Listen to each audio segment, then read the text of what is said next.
só número, valor não é só preço. O que realmente vale na sua vida? Eu sou a Vivian Castanheda, host aqui do Compartilha Cast, e ao meu lado tem o Felipe Ferreira, que juntos estamos dando início à nova temporada aqui no Compartilha Cast, que é a consciência financeira. Conversas sobre valor, dinheiro, propósito, família e futuro. E sobre como as decisões constroem ou destroem a nossa história. Porque prosperar não é só ganhar mais. É sobre o quanto você e o seu dinheiro valem. Então vamos começar essa nova temporada aqui no Compartilha Cast. Eu, Vivian Castanheda, preparei muitas perguntas para o Felipe, que vai me ajudar a esclarecer muito sobre o dinheiro, e também tem perguntas dos nossos telespectadores que me ajudaram a montar esse roteiro aqui, Felipe, porque não sou só eu que tenho dificuldade com dinheiro, muita gente tem. Então bora começar, você me ajudando, respondendo aqui essas perguntas. Aqui a primeira pergunta que eu vou te fazer.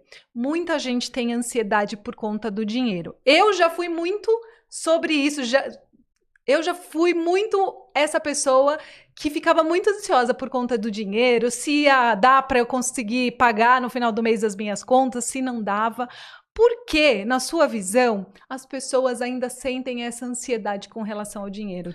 Eu acho que o dinheiro ainda é muito uma caixinha preta na vida das pessoas. Um tema que não pode ser falado, um tema que gera problemas. Dinheiro ainda é um dos principais motivos de divórcio, de destruição de casamentos, né? E eu acho que a primeira coisa que a gente precisa para resolver um problema é enfrentá-lo, com o perdão do pleonasmo, enfrentá-lo de frente, encarar de fato esse problema e pensar de uma maneira mais aberta, né? Então, sobre a própria ansiedade financeira, a gente vai passar bastante pelo vínculo entre dinheiro, propósito e vida aqui ao longo da conversa, mas o primeiro ponto da ansiedade financeira é a falta de visão, de visibilidade de como suas decisões de carreira, de ganho, de remuneração estão vinculadas às suas necessidades de despesa e aos seus planos de vida. Então, muitas pessoas que ganham relativamente bem, elas sentem ainda assim essa angústia porque elas se adequam num padrão de despesa. O pessoal fala de padrão de vida, não é padrão de vida, é um padrão de despesa descolado com a sua realidade financeira. Ao mesmo tempo que pessoas, a gente conversou no nosso primeiro encontro, né, sobre escolha profissional, optam pelas profissões naquela autoindulgência de, olha, eu gosto disso, eu vou fazer o que eu gosto e não importa o resto.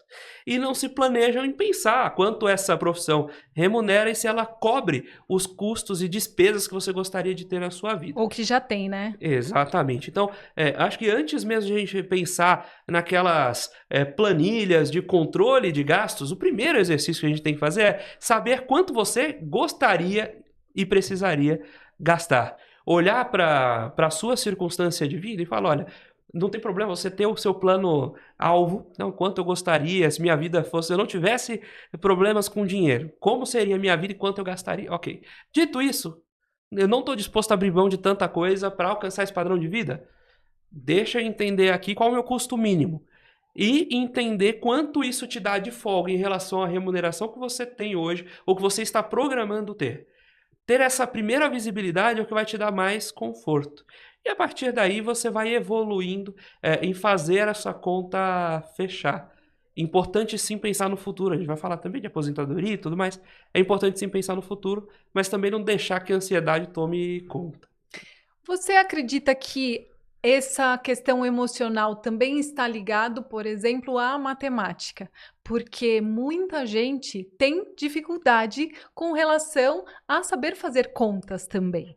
Né? Eu lembro muito bem que quando comecei a minha carreira, lá em 1900 em Guaraná com rolha, eu trabalhava em vendas. E eu lembro que uma vez, com pares, a gente tinha uma calculadora normal e aí a gente ia fazer uma conta de porcentagem. E aí quando eu fui fazer, e a pessoa falou assim, mas como que faz essa conta? um vendedor que trabalhava comigo não sabia fazer conta de matemática.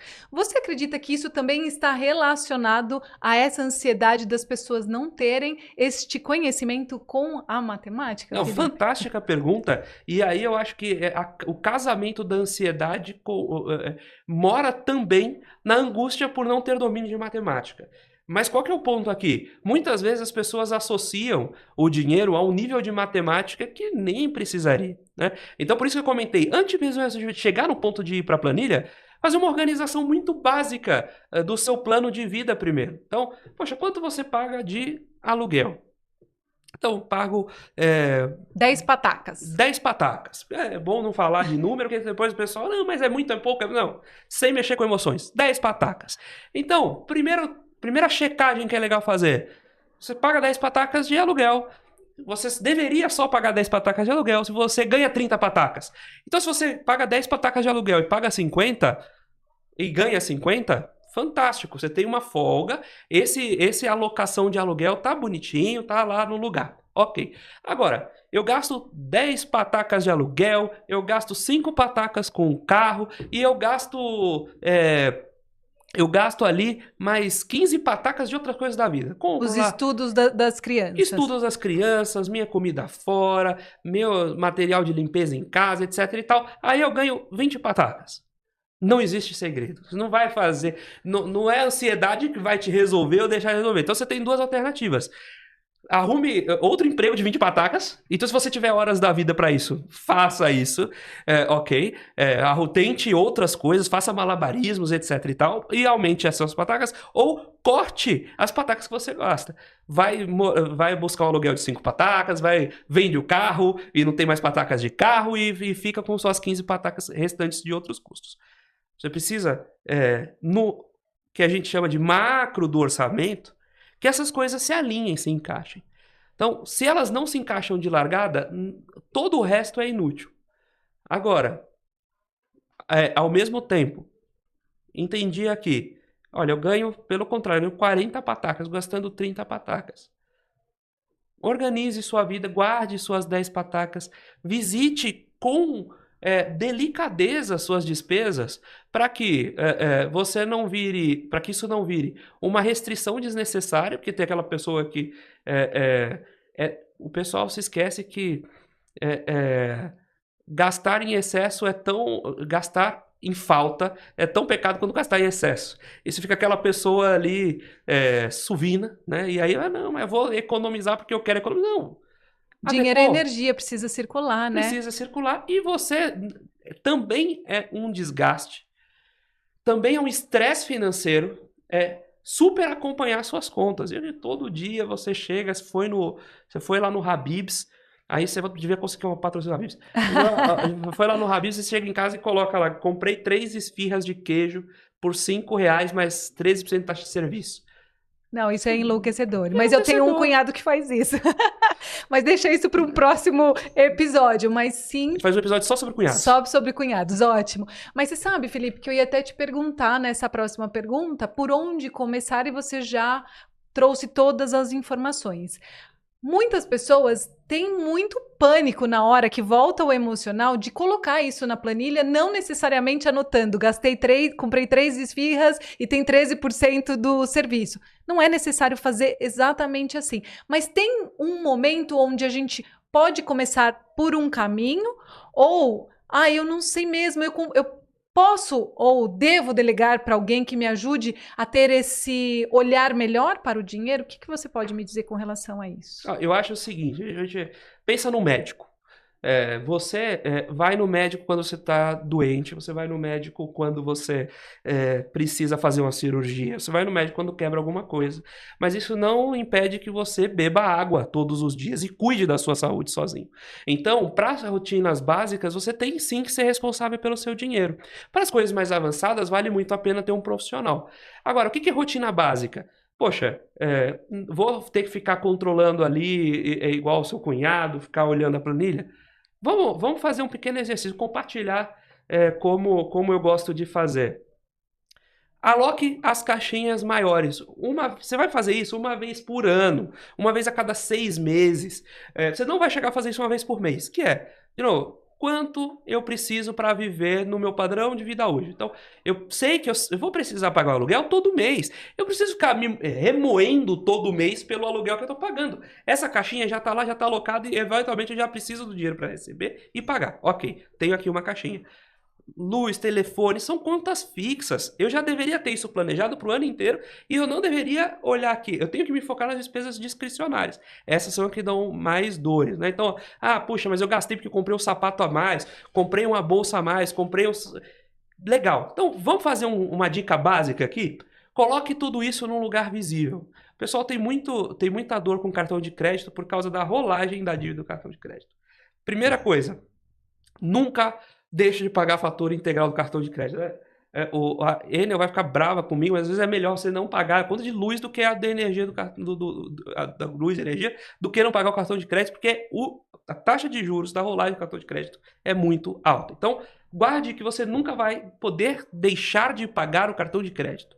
O grande problema do cartão de crédito como vilão é o conceito de que pagar o total do cartão de crédito é uma opção. Não é. Grave que o cartão de crédito é a primeira coisa que você vai ter que pagar na vida.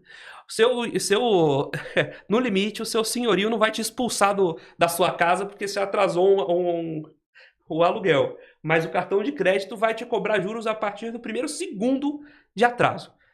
Feito esse disclaimer, use o cartão de crédito para organizar suas despesas discricionárias. Se você todo dia, quando você vai almoçar fora, jantar fora, você paga o cartão de crédito. Você vai comprar um sapato, você paga o cartão de crédito. Você consegue ir olhando a fatura e falando, poxa, eu tinha reservado 5 patacas para despesas discricionárias. Poxa, minha fatura está em 4 patacas e meia. Eu não compro mais nada. O alerta vermelho acendeu. Pão e água. Mas você consegue segurar isso e controlar dentro do mês. Isso vai te dar caixinhas. Então você só precisa acompanhar se aquelas caixinhas estão preenchidas corretamente. O aluguel, a caixinha é constante, não vai dar problema. A conta de luz deu um pouquinho a mais, um pouquinho a menos, vai ter que diminuir a pataquinha do cartão de crédito. Com isso, você sabe todo dia, mais ou menos, se você tem 5 patacas e o mês tem 5 semanas, você tem mais ou menos uma pataca por semana. Você não precisa ficar toda hora alucinadamente acompanhando, mas você sabe que a primeira semana passou, você gastou a pataca e meia, você tem que ficar atento. Gastou meia pataca, você pode ficar mais folgado. E fatalmente você vai se organizando sem precisar da neurose da movimentação de cada dia. Você consegue simplesmente acompanhar se o copinho está enchendo ou está vazio. E aí você começa a ter os incentivos. Fala, poxa, mas eu posso gastar uma pataca por semana. E essa semana eu gastei meia pataca. Eu posso comprar um sapato novo. Posso comprar uma bolsa nova. Eu posso ir jantar num lugar diferente. Eu vou poder viajar esse mês porque sobraram essas patacas. E aí você começa a ter o benefício daquela economia. Poxa, se eu almoçar num lugar barato a semana inteira, no fim de semana eu posso comer num lugar melhor. Você começa a ir tangibilizando, foi lá a base da nossa conversa anterior, que é tangibilizando as escolhas e não colocando num buraco negro de, entre aspas, dinheiro. E aí você falou, olha, essa semana eu não gastei a minha uma pataca que eu poderia gastar e me sobrou meia pataca. E aí, na outra semana, eu também não gastei minha uma pataca, eu guardei mais meia pataca. E ao longo das semanas, eu tô vendo que eu tô economizando, porque eu tô virando gente grande, tô sabendo ter responsabilidade com dinheiro, porque a gente sabe que pode acontecer de lá para frente eu precisar gastar não só uma pataca por semana, mas às vezes 3 patacas numa semana, porque, sei lá, estourou o meu pneu do carro, ou, sei lá, aconteceu alguma outra coisa que eu vou precisar de mais patacas naquela semana. E aí que vem a grande sacada que eu quero te perguntar. Eu consegui guardar aí ao longo da semana, sei lá, 10 patacas. Puxa, tô com muito dinheiro. Isso eu ainda não sei como que eu vou investir. Não vou colocar na poupança, porque isso nunca mais pode existir. Ninguém que assiste Compartilha Cast, porque a gente já falou muito sobre esse tema aqui no Compartilha Cast. Eu posso e devo encontrar alguém que vá me ajudar, um assessor. Porém, contudo, todavia, Felipe, como que eu faço para eu também entender que o que o assessor está me trazendo de informação é legal para esse meu investimento? E onde eu vou entender que ele não está me oferecendo aquilo que é só para ele bater a meta? Olha, eu coloquei os acessórios aqui tudo em corda bamba, mas ajuda aí a gente. Excelente, eu vou voltar na analogia do médico. Se você tá com sede, você vai no médico e o médico te recomenda uma cirurgia para pedra no rim, sem antes você ter bebido água, você deveria ficar desconfiado. Então, se você chega no assessor de investimento, você sabe já que o seu problema é, poxa, eu preciso de um dinheiro para uma eventual emergência daqui a pouco. E ele te recomenda investir em ações, quer ser sócio de uma empresa para quando ela der certo eu vender e ganhar dinheiro, você já sabe que tem alguma coisa errada. Então você precisa ter sua base de conhecimento para evitar os problemas graves assim. Legal. Agora, eu vou voltar um pouquinho na sua pergunta, das pataquinhas que sobraram. Você gostou das minhas patacas, Gostei das patacas. Eu sempre comento que você vive hoje, vive amanhã e vive a sua aposentadoria. Então, dentro das caixinhas de patacas do aluguel, das despesas de casa, do restaurante da família, você, ao longo do tempo, vai guardando também pataquinhas para emergência. Isso tem que estar na sua conta mensal, tá? Todo mês eu tenho que pagar meu aluguel, eu tenho que pagar a escola das filhas, tenho que pagar a conta de energia e tenho que pagar minha reserva de emergência. E tenho que pagar a minha aposentadoria. Nossa, mas que conceito estranho. Vou dar um exemplo que tá todo mundo vendo agora. Vocês viram o caso do FGC, que teve que socorrer quando o Banco Master não conseguiu pagar as pessoas que tinham deixado dinheiro lá. O FGC, pessoal, nada mais é do que uma reserva de emergência dos bancos. Que toda vez que o banco pega um dinheiro, ele guarda um pedacinho para se der alguma zebra. As pessoas deveriam fazer isso. Veja, todo banco faz uma conta toda maluca, etc e tal. Você não precisa. Recebeu, guarda 10% para sua velhice, guarda 1%zinho toda vez ali para suas emergências. Feito esse disclaimer, vamos voltar lá para a escolha. Quando a gente sabe que ele tá, que o assessor pode estar mais preocupado com ele do que você. Primeira dica, o assessor sempre está preocupado mais com ele do que com você. Porque é normal você se preocupar primeiro com você do que com as outras pessoas, a não ser que você seja uma pessoa muito virtuosa e consiga manter sua empatia. Só que no mercado de trabalho você tem os incentivos. Então, quando o incentivo de quem está te aconselhando é a meta, é um percentual de quanto você está alocando, tudo isso vai mexendo com o coração da pessoa. Que pode ser uma pessoa muito boa, excelente profissional, mas ele está incentivado a fazer esses movimentos. Então você precisa do seu bloqueio racional. Olha, faz sentido, não faz sentido. E a pulguinha atrás da orelha. Por que ele está me oferecendo isso? Poxa, recebi a recomendação do CDB de um banco que paga muito. A história do Master. Por que ele está me oferecendo isso? Ah, beleza, porque rende muito. Seja um pouquinho menos ingênuo. Será que nessa que eu estou recebendo muito, ele também está recebendo mais ainda?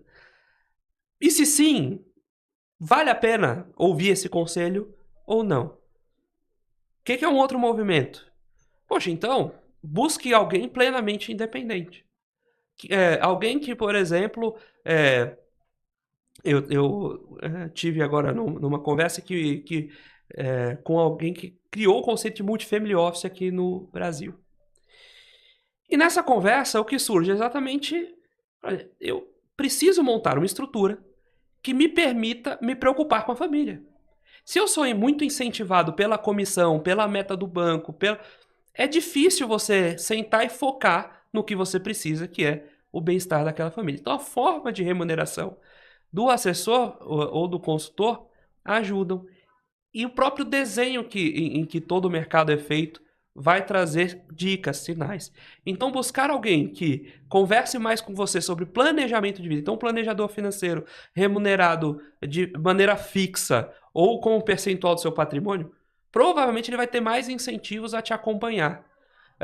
Aí eu falo, puxa, mas isso é mais caro. Pô, é mais caro, você tem que se atentar para isso também não comer seu patrimônio. Mas pense que se você é um cliente caro, ele não vai querer te perder. E agora o maior incentivo é fazer um trabalho bom para você, para evitar que você vá para um concorrente, assim por diante. Então, esse sinal, eu acho que é o mais valioso depois de você fazer sua lição de casa, de entender os produtos que estão sendo oferecidos. Busque alguém de confiança. Não existe mágico. Ninguém vai te fazer uma carteira que gera 60% ao ano de retorno, porque se ele fizesse isso, ele seria gestor lá do... Ele seria gestor lá do Renaissance, não seu consultor pessoal. Então, pensando friamente, busque alguém que está preocupado legitimamente com você e busque esse alinhamento de interesse. Alguém que vai ver em você uma pessoa que ele não pode perder como cliente. Não em você alguém que ele pode dar vazão aos produtos que ele tem na manga. Maravilhoso isso. É bem reflexivo, mas olha, foi uma aula. Confessa aqui pra gente, pra mim e pro Felipe, se você não tá gostando desse episódio. Pra gente encerrar esse episódio de hoje, eu quero... Passa rápido, hein? Passa muito rápido, Felipe. Mas eu quero trazer uma reflexão, inclusive para quem tá nos assistindo, nos ouvindo, né? Porque existe um dilema comum que muitas pessoas se fazem, né? Eu guardo para o futuro ou eu vivo agora o presente? A gente sabe que a gente tem que ter uma responsabilidade e no nosso primeiro episódio, quando você gravou só para o Compartilha Cast, não para essa nova temporada, você disse uma frase que era: você que tem que controlar o dinheiro e não deixar o dinheiro te controlar. Então finaliza aí o nosso primeiro episódio da nossa nova temporada aqui. O que a gente deve fazer? Pensar no futuro ou viver o presente? Você precisa lembrar do você do futuro. Não sacrifique o você do futuro como você não sacrificaria uma pessoa que você gosta. Mas para você chegar no futuro, você precisa passar pelo presente. Então, viva o presente de maneira moderada. Então, viva o presente, mantendo a responsabilidade do futuro. Não faça nada hoje que impeça que o futuro exista. Nem sendo extremista hoje e se impedindo de viver, nem, por outro lado, gastando todo o dinheiro que você vai precisar para viver no futuro. Pense sempre no que eu tinha comentado dos 10%. Pense que parte da sua vida hoje, pelo que você trabalha hoje, é manter a sua saúde financeira, é pagar a sua aposentadoria. Então, pague sua aposentadoria como uma das suas continhas, mas nunca deixe de viver o hoje preocupado demais com o amanhã, senão ele também não chega. Maravilhoso. E aí, o que você achou desse nosso primeiro episódio dessa nova temporada falando sobre dinheiro? Escreve aqui pra gente todas as suas dúvidas que você ainda tem sobre dinheiro, o que você quer saber. Felipe vai responder, a gente vai trazer convidados especialistas para poder esclarecer todas as dúvidas que você tiver com relação ao dinheiro, para que você tenha consciência e que você não deixe o dinheiro te controlar, e sim você controle o seu dinheiro. Felipe, queria te agradecer muito por você fazer parte dessa nova temporada aqui do Compartilha Cast. Juntos a gente vai dominar o mundo igual o Pink e o Cérebro, como você me mandou na figurinha, e vamos aqui fazer com que todas as pessoas daqui para frente saibam como usar melhor o seu dinheiro. Deixa as considerações finais para você. Eu queria agradecer pelo convite. Quando esse é um projeto que eu já tinha no radar há muito tempo e fui positivamente surpreendido pela proposta, pela provocação de vir aqui tocar esse bate-papo, essas perguntas com você. Eu espero que a gente consiga ajudar muita gente aí, as pessoas comecem a pensar e refletir melhor sobre dinheiro a partir dessas inserções desse bate-papo, e deixem lá suas dúvidas, seus comentários, sugestões, provocações e angústias financeiras para a gente tentar destrinchar aqui, resolver e ajudar outras pessoas a também evoluírem no seu relacionamento com o dinheiro e, naturalmente, deixem de permitir que o dinheiro controle suas vidas. Maravilhoso. Eu agradeço você que esteve conosco em mais um episódio aqui do Compartilha Cast, nessa nova temporada. Mas já sabe, se inscreve no canal, deixa seu like e compartilha para que outras pessoas possam ter acesso a esse episódio. Obrigada, Felipe, pela oportunidade de estar aqui com você aprendendo mais sobre dinheiro. Dani, valeu aí pela ajuda nos bastidores e até o próximo episódio, pessoal. Tchau, tchau!